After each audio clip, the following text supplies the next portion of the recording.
inisnab lang ng appointed son of God na si Pastor Apollo Quiboloy ang hearing sa Senado. Kaya may mensahe sa kanya si Senator Risa Ontiveros, ang chairman ng committee na nag-iimbestiga laban sa kanya.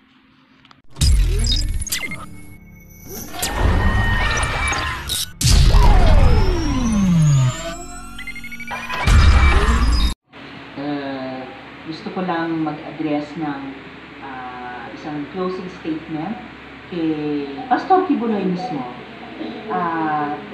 Kayo, Pastor, ang dapat humarap sa susunod na pagpinili because you are being subpoenaed by this committee.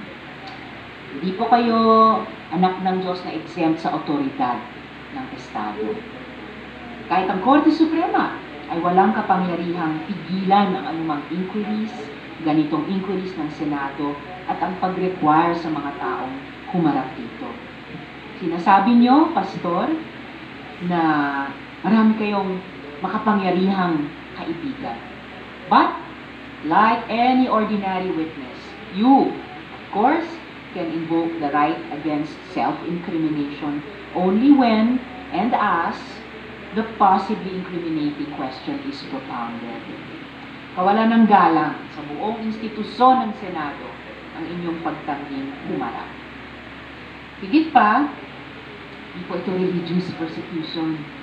Ito'y pagsisiyasat sa paggamit sa paniniwala, pananalig o pananampalataya ng iba para gumawa ng mga kasuklam-suklam na abuso at pinsala sa mga taong binaluktot ang paniniwala, tinanggalan ng lakas at pinagsamantalahan.